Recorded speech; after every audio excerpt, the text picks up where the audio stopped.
Hail people, I am back.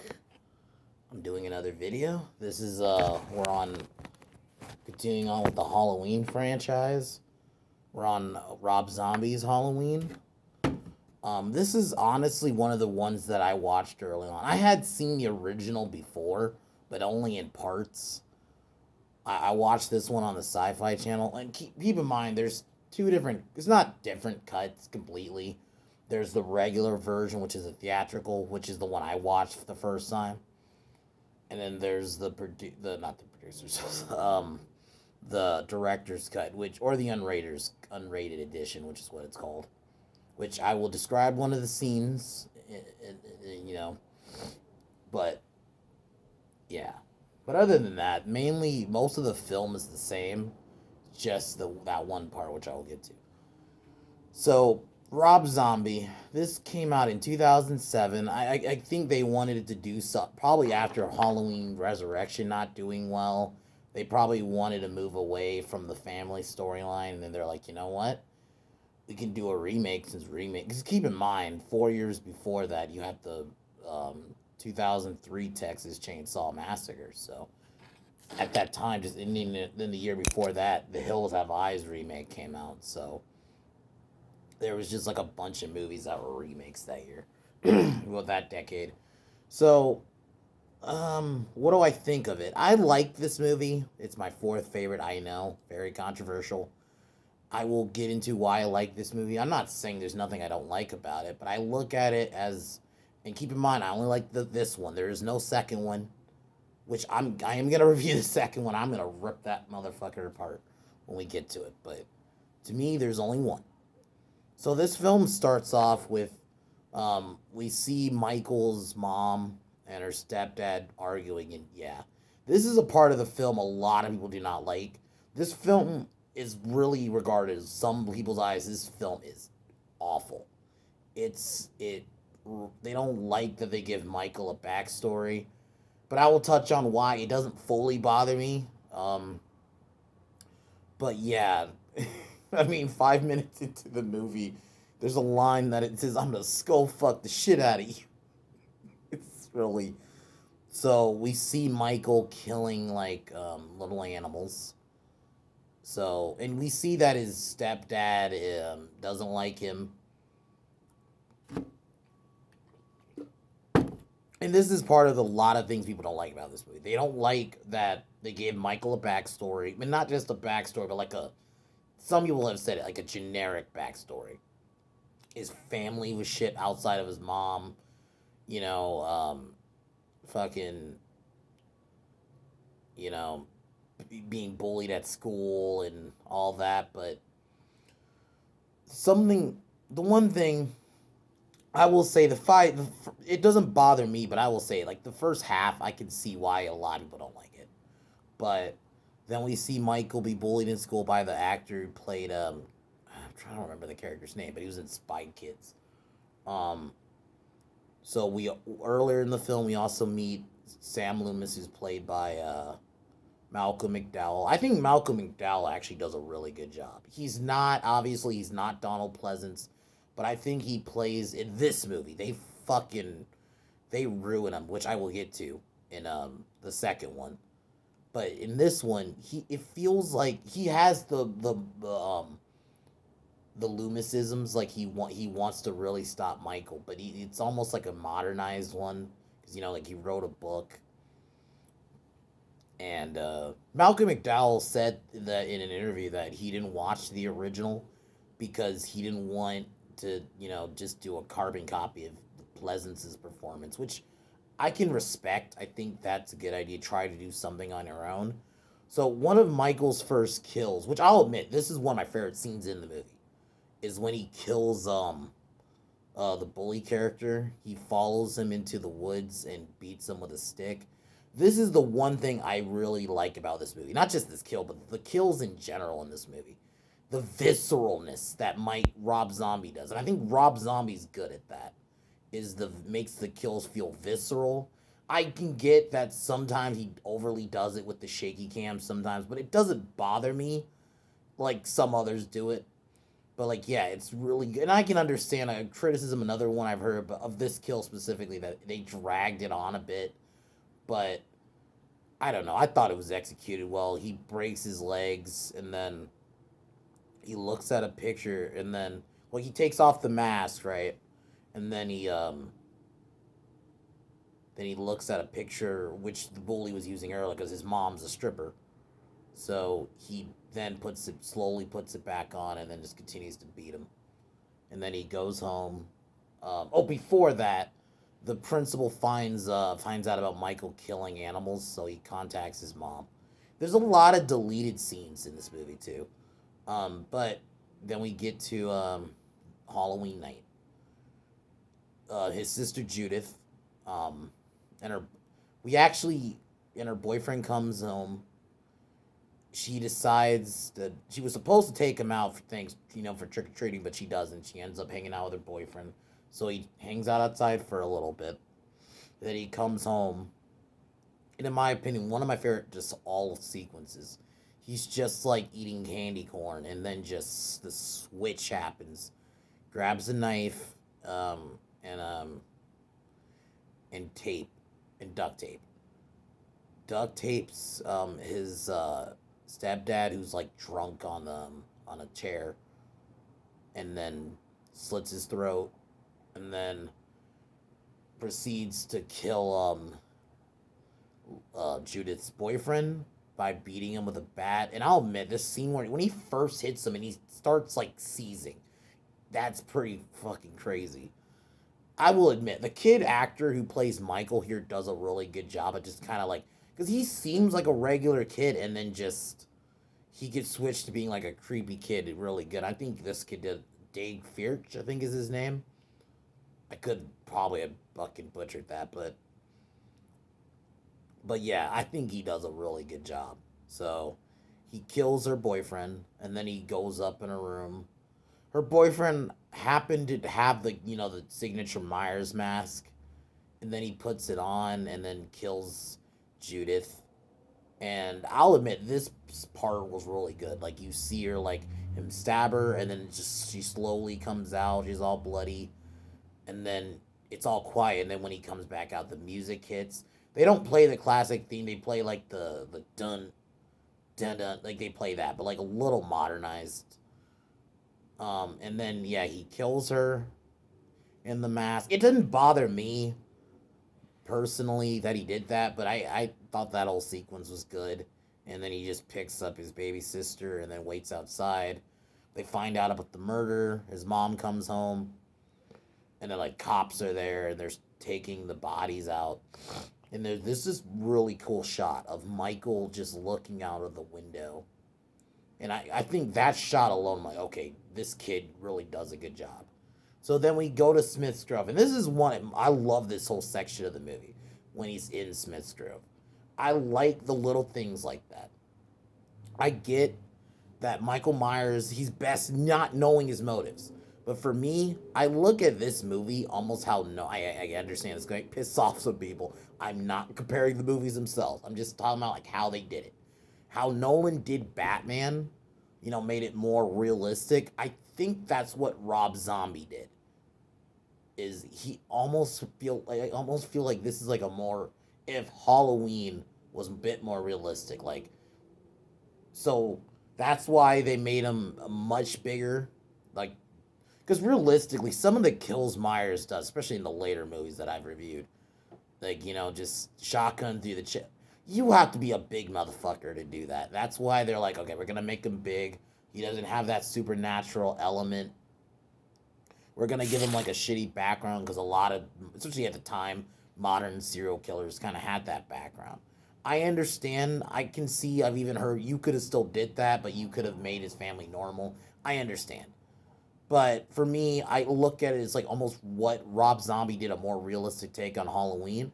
And I'm gonna say this: if this film had just been a one-off, if there had been no Rob Zombie Halloween 2, I don't think this film would be as hated as it is. It's just because you had two of them.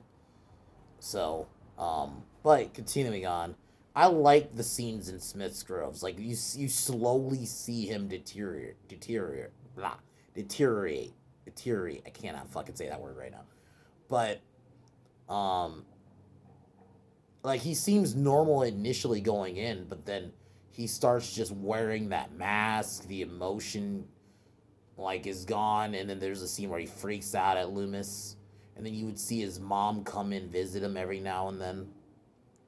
And then this is like the last section of pretty much this movie where he's a kid, where he's eating, and Loomis is walking his mom out, and he tells one of the nurses to watch him, and the nurse just said fucking some bitchy shit, like I think it was like cute baby, definitely could basically saying Michael was ugly. So Michael grabs a fork for some reason, which is really sharp.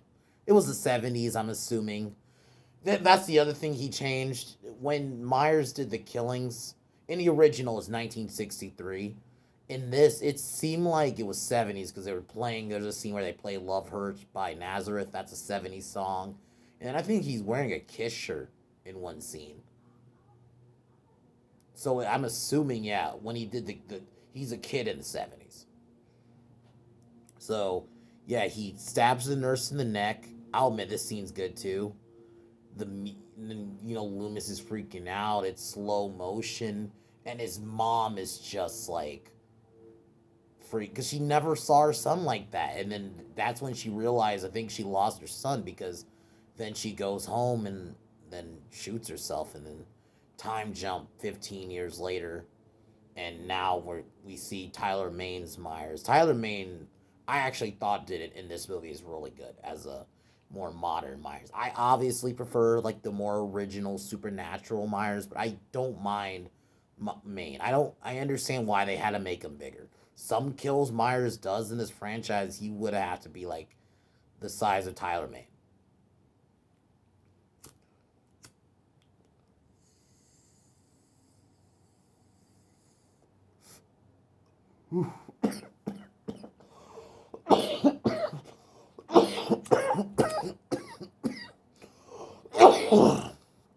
So also, I forgot to mention that Danny Trejo's in this movie.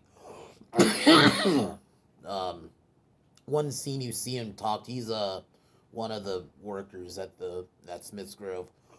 He has a quick dialogue with Michael, him, and then this redneck. That's the one thing. Rob Zombie. A lot of his characters are rednecks. Obviously besides like the minority characters, I guess. So they're transport him to Loomis, and Loomis basically tells him he's not going to be his doctor anymore, and he walks away, and then it cuts to you see him talking about his book. I'm assuming it's at some college, I think. Then okay, so it's October 30th, the night before Halloween. There's two versions of this breakout. I'm gonna go into the more disturbing one. Just fuck it, I'm gonna go into it right now, and then I'll talk about the breakout I actually like. So one of them, this is in the unrated version, and oh my god, I got a shock to the system when I watched this. Because when I watched the movie initially, I watched the theatrical because I watched it on television. So the breakout in the, I'll just say the theatrical one first, since that was the one I watched first, and yeah. So the theatrical breakout is he's being transported by some cops to like I'm assuming like another place, and then he breaks out by killing the cops, like pulling out one of their throats. He used one of them as a sheet. It was a really good breakout scene, and I remember really liking it. And then, but then in the then when I watched, because I remember buying it on DVD not long after I watched it, and I watched the theatrical cut. I mean the unrated, and the breakout in this one's much more disturbing. So the redneck, one of the redneck guard we mentioned, him and I guess his cousin snag one of the. God, I hate talking about the scene. I hate watching the scene, but snag one of the female um, patients, right? Then they take her to Myers' room, and then they proceed. I'm just gonna just get to this quickly. Proceed to rape this woman. Rob, why the fuck is this in the movie? Why? You don't. I'm not saying you can't have rape in movies. I think if it fits the story, that's fine. But there should not be a rape scene in Halloween. I should not be rooting for Michael. And not just any rape scene. You had to make it like you had to shake it up and then make it so over the. I'm like, why is this here? I would understand if this movie was fucking Devil's Rejects because that's the type of characters those characters were, or the villains in that movie were. You know what I mean? But why is this here? Like this just seems like Rob just did it just to fucking do it, just to be like I'm edgy, and it doesn't fit. It's fucking disturbing to watch. He dragged it out. It's not needed. So okay, they start touching his mask, and that's when Michael snaps out of it. Uh, Grabs one of them, and then the other one tries to hit Michael with the club, and then Michael grabs him, throws him to the wall, and smashes his head into it. It's a good kill, but I didn't need to see that. Why, Rob? I like this movie, but fuck that. Watch the theatrical breakout where he just kills cops or like guards. They don't really save their cops or guards, but that makes more sense. You know, it works, and then it cuts into the other scene better, where you know, Danny Trejo comes back and he sees like a bunch of bodies, runs into Michael. Michael acts like he's about to be like, you can handcuff me, and then Michael grabs him. I'll admit, I kind of was sad at this because he was even saying he was good to Michael. He was the only one that wasn't shit talking him, you know. And then he proceeds to dunk his head in water repeatedly. Then he throws him on the ground and throws a TV. It's so like holy shit. I am not gonna lie though, you do feel bad for Danny Trejo in both versions. So pretty much from here on, the blah, sorry. Besides the breakout scene, this is the rest of the movie. Pretty much is the same movie. Like, Rob, I'm just gonna say it again. That scene wasn't needed. I always cringe when I watch that scene, and I understand I should because rape's bad, obviously, but it just doesn't fit. It just seems like Rob just did it to be edgy. It just doesn't. No, no. But then he goes to like a truck stop. I'm assuming. We meet Joe Grizzly, who's a trucker. Goes into the bathroom. Myers follows him, and then they have a little standoff. Myers is knocking at the door, and then he refuses to go. So Joe tries to fight him. Michael bursts in, slams it. This scene is like really intense too. Like he's like Myers is like slamming him on those fucking stalls. Like the stall like gets all fucked up too. Yeah, because Joe Grizzly tries to grab a knife, and then Myers like is like slamming his arm to the thing to stop him from like using the knife. Grabs the knife and then stabs him, and then grabs his outfit. So now it's Halloween night. Halloween, and we meet Lori, played by Scout Taylor Compton. I think in this movie specifically, she does a decent job.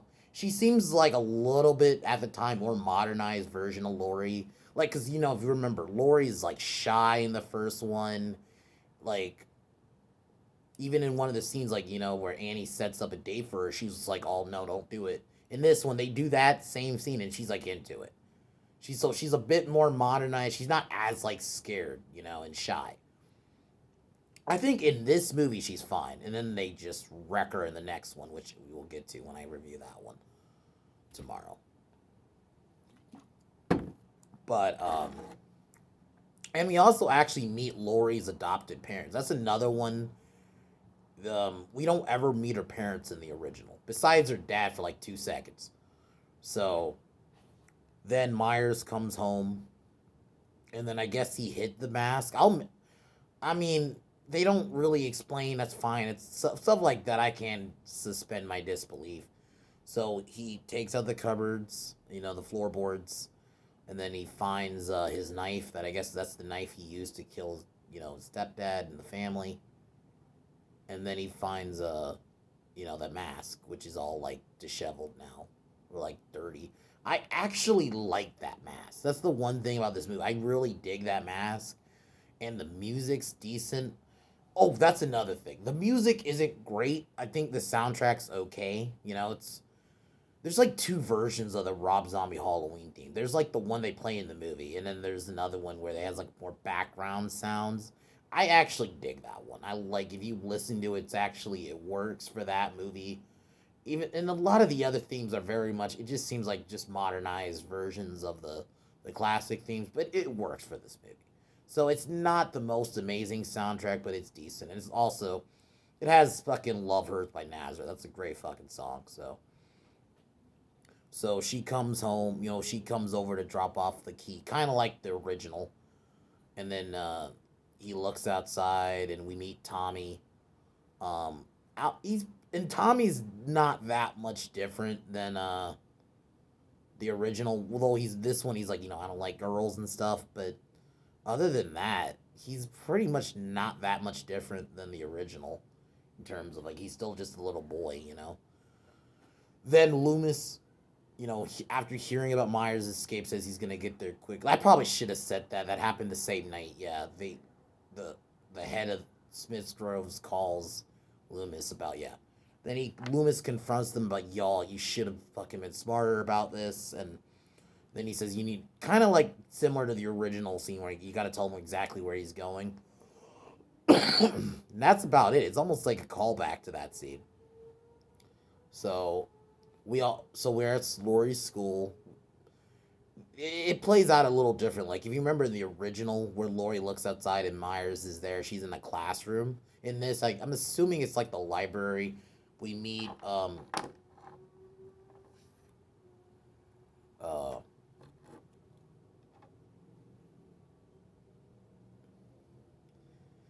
Danielle Harris is in this movie. She's playing fuck, I can't believe I forgot her name. Annie. Fucking stupid. Because I was thinking her name was Anna for a second, yeah. So we meet Annie and Linda. Annie's played by Danielle Harris, so that was kind of nice. It was nice that Danielle Harris kind of got to do more, especially in the second one. As much as I don't like that movie, that's the one thing I will say about the second one as a positive. She's really good in it. But I'll get to when I get to that in this movie. In this one, Annie pretty much plays the same almost. Like, she has a boyfriend, Paul. But Daniel Harris, I was going to say Jamie Lee. Daniel Harris, I think, does a really good job. And, and the callback is you do see, like, Laurie looking outside and Myers is standing there, but, like, it's not as great, I'll admit. And then, she asks, you have the same scene, like, at Annie asking Laurie to, like, babysit, Lindsay. So then then you have the classic walk. They walk out of the school and then they're walking down the street and they see Myers and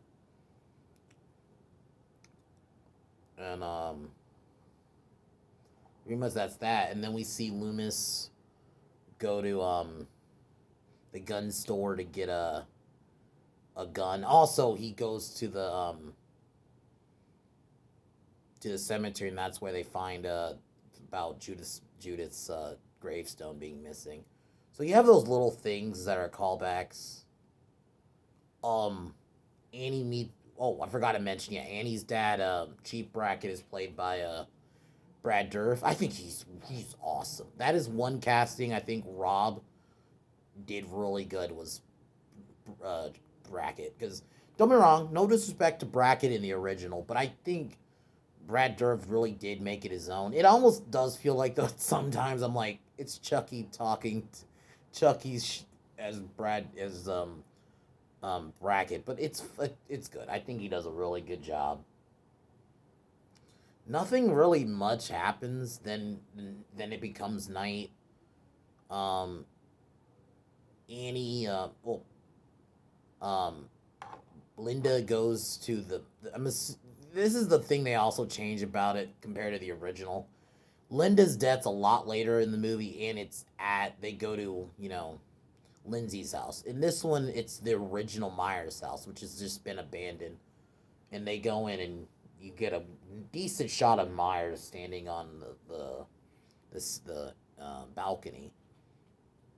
So you have the same scene kind of play out. They have sex. You got like music in the background.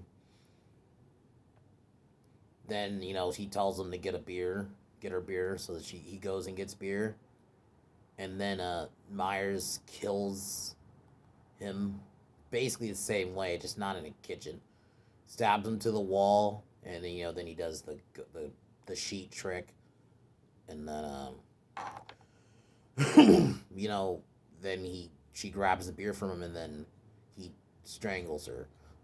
The only thing is he doesn't do it with a telephone cord. He does it with his hands. This is just to show how strong this Myers is. It's a pretty decent kill. Um,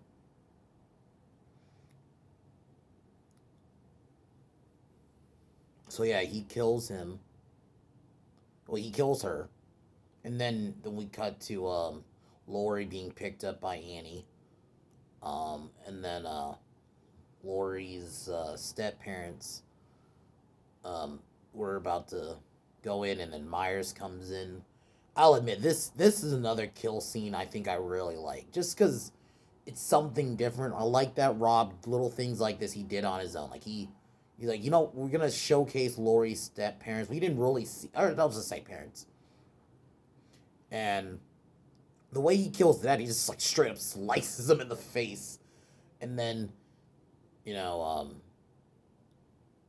and then she starts screaming, and then you just see her crawling on the floor. I'm assuming he did something. They don't really show it, but then he grabs a picture and is like, kind of like, tell me where she is type of deal. She doesn't, and he throws her through a glass table. It's pretty brutal, and then snaps her neck. The one thing I actually like too is I like the grunts. It does make it feel real, like like those little grunts he does. It doesn't bother me. Like I said, this is a completely different Michael. I almost look at it as, like I said, no one did Batman. A more realistic take. Obviously, it's nowhere near those movies. I'm just talking about like in terms of tone.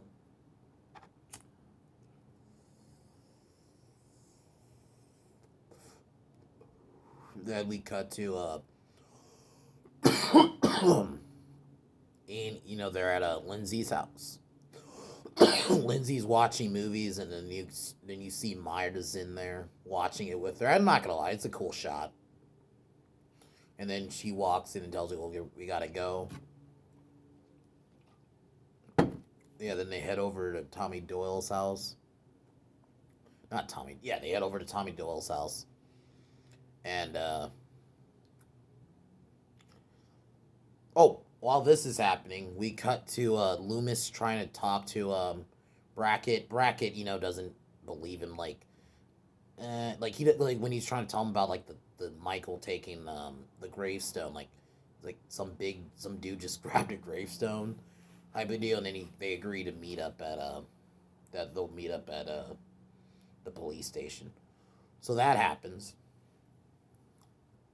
Then yeah, Annie takes Lindsay to Tommy's house. They watch movies. Then Annie leaves. So Annie tells her about the date she set up with Ben Tramer. So kind of like a callback to the original. I like these little callbacks to the original. I think Rob definitely was. He's talked about like when he was making this movie that he couldn't do a lot of things. I do think the first half is stronger. It does feel like they do just kind of retread the original a bit, but it doesn't bother me because I think he still does it like different enough. So she gets picked up by Paul.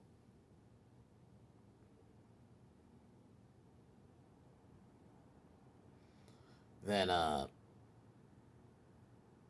they go back to the house, and then yeah, Myers kills them. Well, kills Paul, and then like they don't really say if he kills because he doesn't kill Annie because she's in the second one. So he like knocks her out. Hold on, let me see. Oh shit, it's almost 30 minutes. This might be a part 2 if my thing cuts, because I think I can only shoot like 30 minutes of footage. But, so we now get to the final part of the movie. Well, close to the final act. Lori has to take Annie back to the house because a few hours has passed. They were babysitting. And when they go back, well, before this happens, Loomis tells Brackett about Myers, and Brackett flat out says, "I don't like you," and then Loomis tells him that he's after Lori, and then Loomis tries to call the Strodes, and they don't answer, and then they get in his car, and that's when he tells them Brackett tells Loomis the real story that after Michael's mom killed herself, she basically was given to the Strodes, and it was just like kept under wraps. So when that happened, yeah, Lori is taking Lindsay back to the house, and that's when they find the bodies. Lori tells Lindsay to run to the other house, run back to Tommy's, and get help. And then when she's trying to call the cops, Myers attacks her, and then we begin kind of like